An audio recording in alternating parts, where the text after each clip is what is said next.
Assalamualaikum warahmatullahi wabarakatuh. Salam sejahtera untuk kita semua.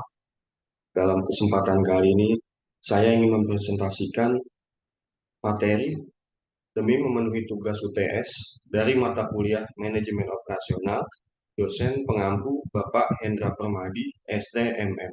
Dengan saya sendiri, Diki Adiwinata, Prodi Manajemen, kelas reguler plus dengan NIM 28921 50261.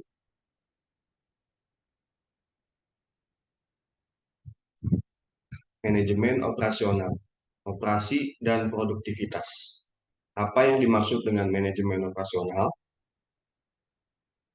Manajemen operasional dapat diartikan sebagai rangkaian kegiatan atau aktivitas yang menciptakan nilai produk, baik berupa barang maupun jasa, melalui proses transformasi input menjadi output. Atau manajemen operasi adalah studi tentang pengambilan keputusan dalam fungsi, sistem operasi, dan tanggung jawab untuk memproduksi barang dan jasa dalam organisasi. Untuk menciptakan barang dan jasa, semua organisasi, bisnis, atau perusahaan paling tidak menjalankan tiga fungsi, yaitu yang pertama, fungsi pemasaran atau marketing function yang berhubungan dengan pasar untuk dapat menciptakan permintaan dan pada akhirnya menyampaikan produk yang dihasilkan ke pasar. Yang kedua, fungsi keuangan atau finance function yang mengelola berbagai urusan keuangan di dalam perusahaan maupun perusahaan dengan pihak luar perusahaan. Yang ketiga, fungsi produksi atau operasi atau operation function berkaitan dengan penciptaan barang dan jasa yang dihasilkan perusahaan. Mengapa manajemen operasional penting untuk dipelajari? Yang pertama, manajemen operasional merupakan salah satu fungsi utama yang harus ada di semua jenis organisasi. Sehingga apabila akan mengelola organisasi, maka mau tidak mau harus mempelajari konsep manajemen operasional. Yang kedua, dengan mempelajari manajemen operasional, kita dapat mengetahui seluk-beluk dan berbagai hal yang berkaitan dengan cara memproduksi barang maupun jasa. Yang ketiga, dengan mempelajari manajemen operasional, kita dapat memahami dan mengerti dengan benar apa yang seharusnya dilakukan oleh manajer operasional. Yang keempat, karena manajemen operasional merupakan bagian yang paling mahal dalam organisasi, sehingga penting sekali untuk dipelajari. Hal ini dapat diartikan efektivitas dan efisiensi manajemen operasional akan berdampak besar bagi perusahaan. Apa saja yang dilakukan oleh manajer operasional dan lingkup tanggung jawabnya. Yang pertama ada desain barang dan jasa. Keputusan ini menyangkut sebagian besar proses transformasi yang akan dilakukan. Dengan kata lain, keputusan operasional berikutnya tergantung pada keputusan desain barang dan jasa. Lalu yang kedua ada manajemen kualitas. Yang kualitas yang diinginkan konsumen harus ditetapkan, sehingga aturan maupun prosedur untuk mengenali dan memenuhi kualitas tersebut dapat dibakukan. Yang ketiga, desain proses dan kapasitas. Menentukan proses yang akan digunakan dalam kegiatan operasional dan kapasitas yang akan digunakan merupakan hal penting dalam manajemen operasional karena berkaitan dengan berbagai hal. Yang keempat, strategi lokasi. Lokasi yang dipilih untuk melakukan kegiatan operasional perusahaan baik yang bergerak di sektor barang maupun jasa akan sangat menentukan prestasi perusahaan. Yang kelima, strategi layout. Layout atau tata letak akan berdampak pada efisiensi dan efektivitas kegiatan operasional. Yang keenam, sumber daya manusia dan desain pekerjaan.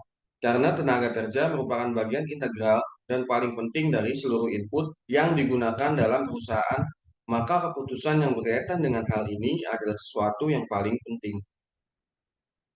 Yang ketujuh, manajemen rantai pasokan atau supply chain management.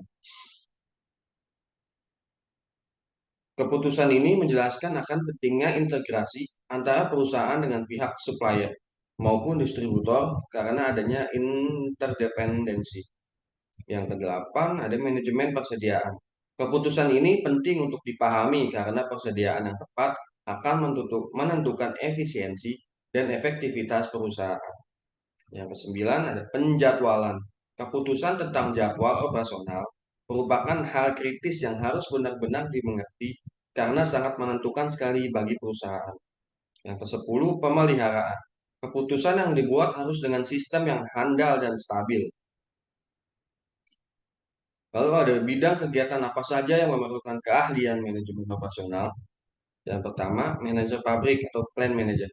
Manajemen pabrik termasuk keahlian di bidang perencanaan produksi, manajemen pembelian, manajemen persediaan, termasuk pengelolaan karyawan di bagian operasional maupun pengelolaan sumber daya lainnya yang dipergunakan di pabrik. Yang kedua, direktur pembelian atau director of purchasing. Mengenai fungsi pembelian, kemampuan menelaah program penjualan, mengintegrasikan atau membuat keterkaitan dari supplier sampai distributor, mengkoordinasi aktivitas operasi. Yang ketiga, ada manajer mutu, quality manager, mengenai konsep statistik untuk dapat melakukan pengawasan semua aspek operasional karena kualitas merupakan tanggung jawab secara bersama di antara semua pihak yang terlibat dalam perusahaan, terutama fungsi operasional. Lalu yang keempat, konsultan perbaikan proses, proses improvement konsultan, berkaitan dengan desain proses sehingga dapat memberikan berbagai konsultasi mengenai perbaikan proses untuk operasi perusahaan. Yang kelima, manajer dan perencana rantai pasokan atau supply chain manager and planner. Bertanggung jawab mengenai negosiasi kontrak jangka panjang antara perusahaan dengan kontrak supplier maupun distributor sehingga harus mempunyai keahlian tentang material, recruitment, planning, supply chain management, teknologi komunikasi canggih dalam dunia bisnis, konsep penjadwalan, dan persediaan.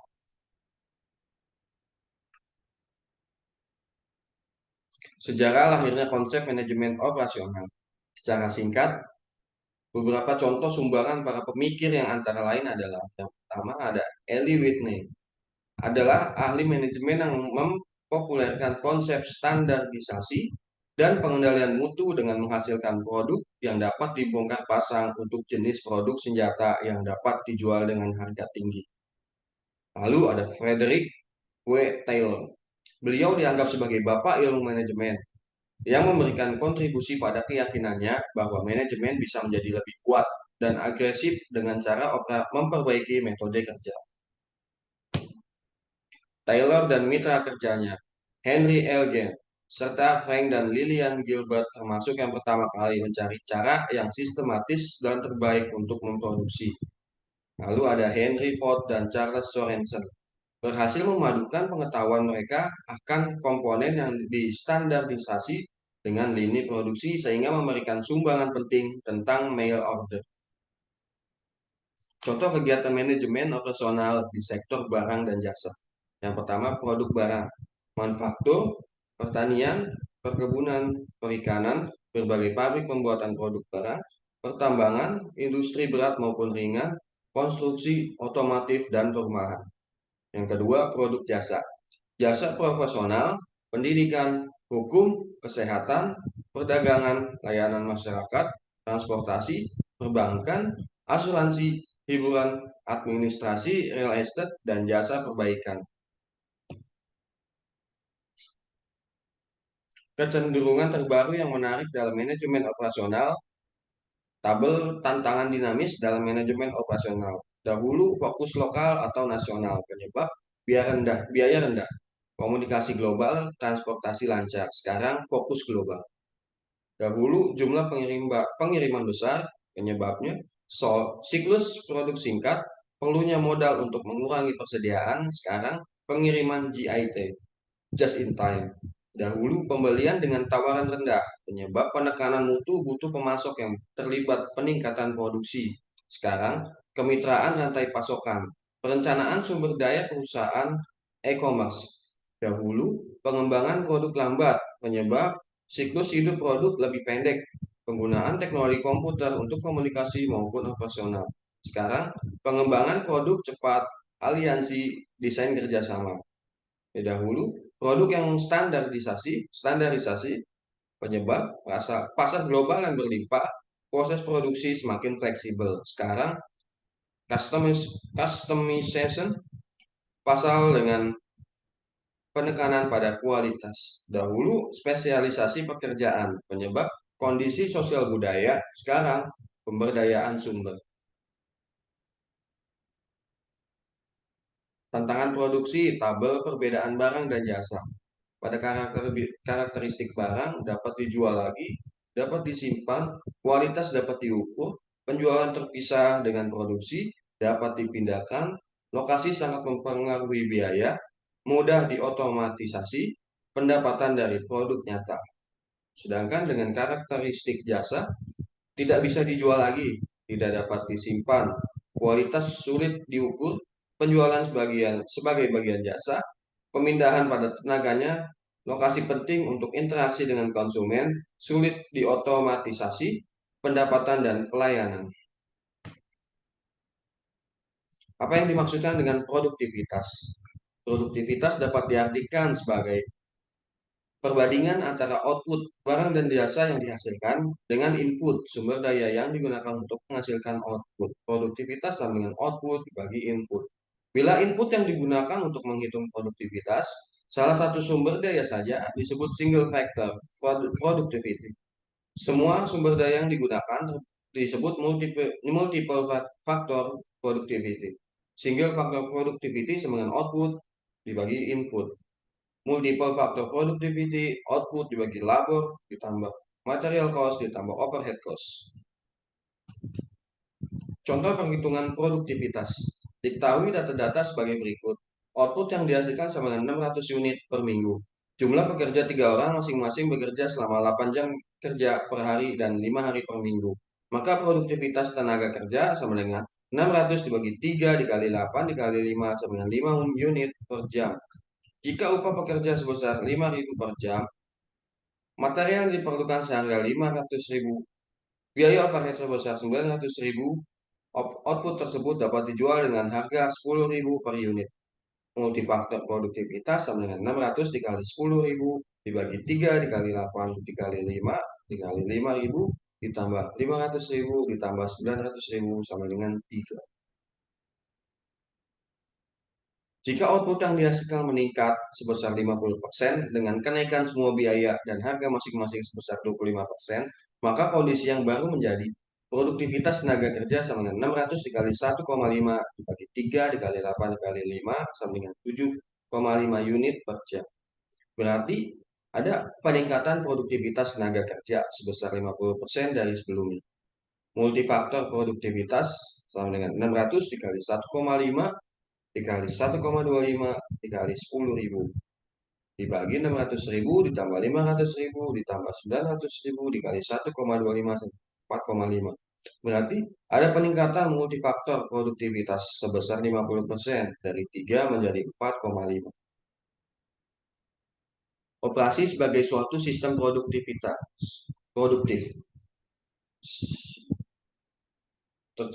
Terlampir gambar operasi sebagai suatu sistem produktif dari input, energi, tenaga kerja, modal, material, informasi, manajemen operasional, proses transformasi ke output barang atau jasa. Terlihat lagi tabel contoh sistem produktif. Operasional bank, input teller, staff, komputer, fasilitas, energi. Output jasa keuangan, kredit, deposito, tabungan, dan lain-lain. Operasional restoran, input koki, pelayan, bahan masakan, fasilitas, energi. Output makanan, hiburan, suasana. Rumah sakit, dokter, perawat, staf, peralatan medis, obat, energi, fasilitas. Output jasa kesehatan, pasien sehat. Operasional universitas, input dosen, staf, peralatan, fasilitas, pengetahuan, energi. Output alumni, riset, pengabdian masyarakat, produk akhir. pengabdian masyarakat. Operasional bank, operasional pabrik, input tenaga kerja, peralatan, material, energi, output produk akhir. Operasional penerbangan, input pesawat, pilot, staf, fasilitas, tenaga kerja, energi, output transportasi udara antar lokasi. Variabel produktivitas yang pertama tenaga kerja atau labor yang berarti kuantitas dan kualitas tenaga kerja yang dipekerjakan di organisasi tersebut. Peningkatan kemampuan tenaga kerja dapat dilakukan dengan melalui pendidikan, perbaikan fasilitas kerja, transportasi, sanitasi, ketersediaan tenaga kerja yang memadai. Yang kedua, modal atau kapital yang digunakan oleh organisasi untuk membiayai kegiatan operasionalnya, yang mana sangat dipengaruhi oleh inflasi dan pajak yang berlaku. Yang ketiga, manajemen yang bertanggung jawab untuk memastikan pengelolaan semua sumber daya yang digunakan perusahaan secara efektif dan efisien. Produktivitas dan standar hidup. Perbaikan proses pembayaran berhubungan secara langsung dengan balas jasa yang diterima setiap individu, tim kerja, dan juga kondisi ekonomi keseluruhan suatu negara. Pada tingkat nasional, produktivitas diukur sebagai dollar value of output per unit labor. Sedangkan ukuran unit tergantung kualitas output, barang dan jasa yang dihasilkan dari suatu negara dan juga efisiensi produksi. Oleh karena itu, produktivitas sebagai penentu utama dari standar hidup suatu negara. Karena jika nilai output per jam kerja meningkat, maka manfaat bagi negara akan semakin besar karena tingkat pendapatan tinggi dan pada akhirnya akan meningkatkan standar hidup. Dan juga produktivitas sumber daya akan menentukan upah yang diterima para pekerja. Demikian pula sebaliknya terjadinya inflasi yang tidak dibarengi dengan peningkatan produktivitas akan menekan standar hidup secara realistis. Tantangan pada tanggung jawab sosial. Perubahan situasi dan kondisi yang ada menjadikan para manajer operasional untuk selalu menghadapi perubahan dan tantangan yang terus-menerus. Perubahan tersebut bisa disebabkan berubahnya konsumen, investor, pekerja, supplier, lingkungan, pemerintah, organisasi lain, atau stakeholder. Perubahan tersebut mengandung konsekuensi logis bahwa manajemen operasional yang dilakukan oleh manajernya harus bertanggung jawab terhadap kondisi sosial yang terjadi. Berbagai hal mengenai produktivitas di sektor jasa. Yang pertama, pertumbuhan jasa. Di dalam masyarakat maju, sektor ekonomi yang terbesar adalah di sektor jasa. Seperti terlihat pada ilustrasi berikut ini.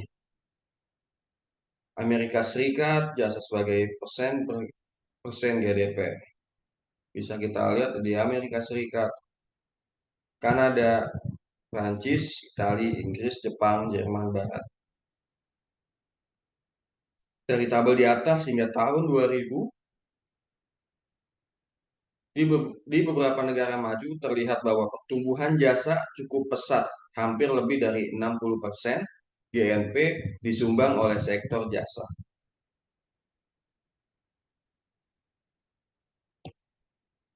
Produktivitas di sektor jasa sulit untuk ditingkatkan karena kebutuhan akan jumlah tenaga kerja yang banyak, seperti contohnya untuk bidang pengajaran maupun konsultasi. Proses operasional seringkali bersifat individual, seperti pada konsultasi investasi.